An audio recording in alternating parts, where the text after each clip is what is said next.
Now let's learn all about parallelograms in this session. Now, even though I'm using the word all about parallelograms, best thing is it's only this much. That is, if you visualize, it can get over in a couple of minutes. So if I take a parallelogram like this, where these two are parallel, these two are parallel. If I drop a diagonal here, these two triangles are congruent. If I drop the diagonal here, these two triangles are also congruent. Apart from that, when I take both the diagonals together, these two are congruent, these two triangles are congruent. So you will end up using congruent triangles to prove theorems as well as solve questions. Now there is one more basic concept which all of you are aware of, which is based on parallel lines and transversals. Now to understand that in a parallelogram, if I take these two parallel lines, this diagonal is a transversal, this side can be taken as a transversal, this side can also be taken as a transversal. So the two important basic concepts which you should be well aware of, which I'm sure all of you are, I'm going to revise right now in the next couple of minutes, is criteria on congruency as well as the concept of parallel lines and transversals. And by the time I finish revising it, effectively this chapter will also get over. You will be so confident that you can solve any question based on parallelograms using these two very basic concepts, and you will be able to prove any theorem based on parallelograms, and you're going to find it very easy and interesting. Now, how to utilize parallel lines and transversal as well as congruent triangles to prove theorems as well as to solve questions based on parallelograms. I'll give you a very simple method. It's almost like a shortcut technique, because rather than memorizing a lot of theorems and to practice a lot of questions, if you understand this short discussion, and I'm very sure all of you will get it, because I'm going to simplify to a very basic level. So let's take a parallelogram like this.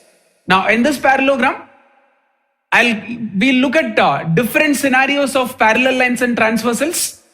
So if I take a diagonal like this, so first scenario is where I consider these two parallel lines and this diagonal as a transversal. In that case, angle 1 will be equal to angle 3. And in case where you have to write the reason, you anyway know the reason. Reason is the alternate interior angles where these two parallel lines and this diagonal is a transversal. The next scenario can be where these two parallel lines are considered and this same diagonal considered as a transversal, where angle 2 will be equal to angle 4. So angle 2 equal to angle 4. Why? You know the answer. They are alternate interior angles. So these are two very simple scenarios which you will come across and can be used to prove theorems as well as to solve questions. Now some of the theorems, some of the proofs will be based on converse also. See, the first one is where when you take these two as parallel, these two are equal. Now what is the converse? When 1 equal to 3 in the first scenario, when angle 1 equal to angle 3, considering this diagonal as a transversal or the line which is cutting these two, you can take that these two are parallel also. That is, if these two are parallel, these two angles are equal, or if these two angles are equal, these two lines are parallel. So sometimes we will use the converse also to prove theorems. So you need to keep that in mind. Now the next scenario is where we consider the same parallelogram like this. In that case, consider these two lines as parallel and just this side as the transversal. In that case, angle 1 and angle 2, how are they related? They are the co-interior angles or the interior angles on the same side of the transversal. So what is the result? Angle 1 plus angle 2, you can take it as 180 degrees. This method also will be used in some of the questions. And now if I consider these two parallel sides and this as a transversal, in that case, angle 2 and angle 3 as in the diagram, angle 2 plus angle 3 will be equal to 180. Same reason, interior angles on the same side of the transversal. Here also, sometimes you'll have to use the converse. Now what will be the converse? If these two angles are adding up to 180, that is angle 2 plus angle 3, if it's 180, since they are on the same side of this particular line, you can prove that these two lines are parallel. Now, these things are very basic methods, something which all of you know, but this is how you will have to utilize in a parallelogram. Now, you'll have to deal with intersecting lines also in a parallelogram. That is, if I take the parallelogram like this, and if I take both the diagonals, now these two diagonals are intersecting lines. In that case, angle 1 will be equal to angle 3, angle 2 will be equal to angle 4. And what is the reason which you will have to write? Because they are vertically opposite angles. with the intersecting, where the intersecting lines are involved. So angle 1 equal to 3 and angle 2 equal to angle 4. So this also will be used in questions. Now, how congruent triangles are used? So how will you visualize congruent triangles in a parallelogram? If you ask me, it's very simple. Take the same parallelogram. So like this, 2 lines and 2 lines like this. In the same parallelogram, if I join these 2 points to get a diagonal, so this triangle ABCD, so this triangle, which is triangle ABC, and this triangle, which is triangle CDA, these two are congruent triangles. So you'll have to ask the question why. So that's where you'll end up using parallel lines and transversals or the intersecting lines to mark some of the angles to be equal and some of the sides to be equal. Now, how to use congruent triangles in a parallelogram? It's very simple. Consider a parallelogram ABCD like this. In this case, if I take a diagonal here, we'll get 2 triangles. These 2 triangles are congruent. You need to keep that in mind. That is, triangle ABC and triangle CDA are congruent.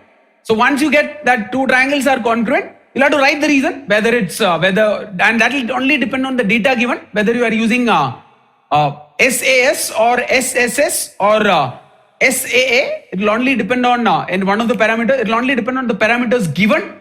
Now, once you know that triangle ABC is congruent with triangle CDA, that is these 2 triangles, their corresponding parts, that is 3 pairs of sides to be equal, 3 pairs of angles to be equal. That's something which all of you know. How will you visualize? These 2 sides are equal, these 2 sides are equal, these 2 sides are equal because that's a common side. And you also know that these 2 angles are equal, that's 1 and 3. These 2 angles are equal, that's 2 and 4. And these 2 angles are equal, that's 5 and 6. The other way around, if I take this diagonal, then also these 2 triangles will be congruent. It just depends on how you are taking the diagonal. Different ways of getting congruent triangles in a parallelogram is what we are discussing now. Now, if I take, if we take the parallelogram back, the same parallelogram, if I consider both the diagonals here, here we will again get congruent triangles. Now, ABCD, where if the point of intersection, if it's O, triangle AOB, that is this triangle, is congruent with this triangle, which is AOB, and COD are congruent. Same way, these 2 triangles are also congruent. Now, if you look at the first scenario where AOB congruent with COD, where these two sides will be equal, these 2 sides will be equal, these 2 sides will be equal, and these 2 angles, that's 2 and 4 are equal, these 2 angles, that is 3 and 5 are equal, and these 2 angles, that's 1 and 6 are equal, because they are all corresponding parts of congruent triangles. So you will end up using congruent triangles like this also while proving theorems in parallelograms or solving questions. So these are very simple methods. Once you know how to take congruent triangles in a parallelogram and how we arrive at the criteria for congruent triangles using parallel lines and transversals, these are almost like shortcut techniques. With minimum practice, you'll have the confidence to prove any theorem and solve questions and without memorizing. That's the most important part here, because this is you're learning by understanding, and to reach a level where you will start analyzing, where you can start applying in questions, you're going to find it very easy and well below your level. So these are results which we'll have to use. Sometimes you will end up using while proving theorems. So these 2 triangle congruency is an important result for proving theorems in parallelograms. It's very simple. You just need to remember this or understand this in a diagram. There is nothing to memorize. Now you will get the same confidence once we solve a few theorems based on parallelograms using the same logic, or how we are arriving at congruent triangles and how we are using parallel lines and transversals in a parallelogram. So let's start proving some of the theorems.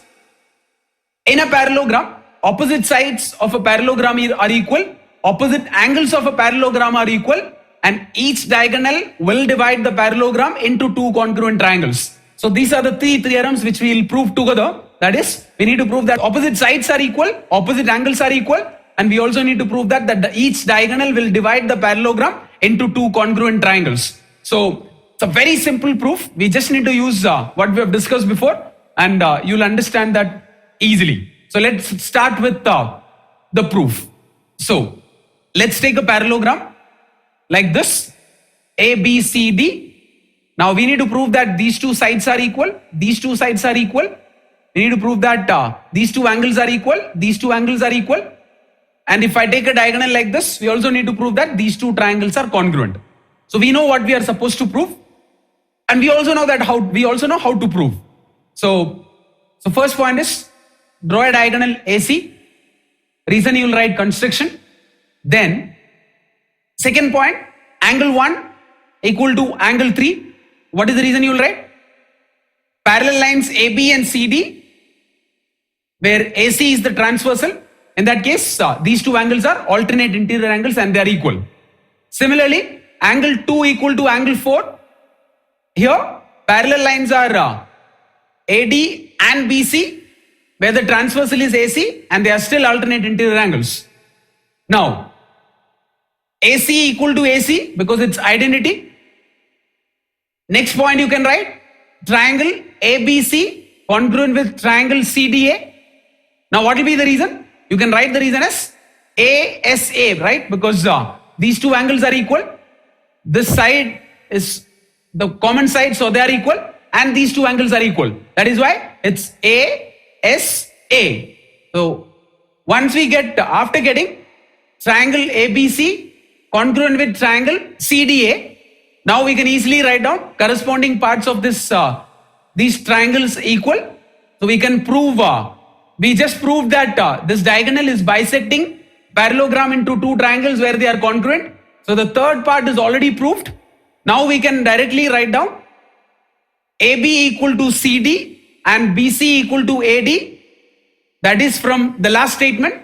We can also write down angle A equal to angle C and angle B equal to angle D. That is opposite angles are equal.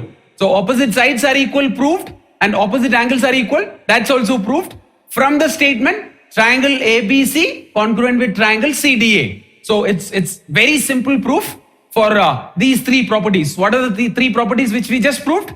Opposite sides to be equal, opposite angles to be equal, and diagonal is dividing the parallelogram into two triangles where they are congruent. Very simple and easy. We just proved that in a parallelogram, opposite sides are equal, opposite angles are equal, and each diagonal divides parallelogram into two congruent triangles. Now, it's very easy to prove the converse also. So the next property in a parallelogram, which we are going to prove, and again a very simple one, is in a parallelogram, diagonals bisect each other. So to prove this, first take a parallelogram ABCD. We need to prove that diagonals AC and BD, they bisect each other. That is, we need to prove OD equal to OB and OA equal to OC. Now for this, first in triangle AOB and COD, so you can write it as the first statement, in triangle AOB and COD, we have angle 3 equal to angle 5. You can write the reason, alternate angles are equal. The parallel sides here are AB and CD and the transversal is AC. So angle 3 equal to angle 5. Second statement you can write now, angle 1 equal to angle 2. What is the reason? Vertically opposite angles, they are equal. Very simple. And next one you can write AB equal to CD because in a parallelogram opposite sides are equal. So from these three points we can directly write down triangle AOB and triangle COD are congruent. What is the reason? We got two pairs of angles to be equal, one pair of sides to be equal. So it's double AS criteria. AAS criteria is the reason for these two triangles becoming congruent. These two triangles are congruent. So finally, when this theorem is completely based on, you just need to understand, this is all based on the patterns which you have been discussing, right? You will have proofs as well as questions which can be solved based on these two triangles being congruent. So that's something which I discussed initially as a pattern itself. Since these two triangles are congruent, we can directly write down, as a result, we will get OB is equal to OD and OA is equal to OC, and that is what we are supposed to prove. The reason is the previous statement. You can write that as the reason. Very simple, right? So it's an easy proof. Next we will prove the converse. What is the converse? If the diagonals bisect each other in a quadrilateral, then it is a parallelogram. So that will also be a very simple proof. We'll have to use the same two triangles being congruent. Just the criteria will change because of the given data given parameters are different and what we are supposed to prove is exactly the reverse. So next we will prove that. So to summarize important properties of a parallelogram, we can visualize everything in a single parallelogram. So take a parallelogram like this. Opposite sides are equal, opposite angles are equal, and diagonals bisect each other like this. So this is something which you should keep in mind. We'll look at some more special parallelograms as well as some more quadrilaterals. So in a parallelogram, opposite sides are equal, opposite angles are equal, and diagonals bisect each other. So three key properties of a parallelogram. Now we'll understand what are the other properties which will add up as and when we look at other quadrilaterals as well as some special parallelograms.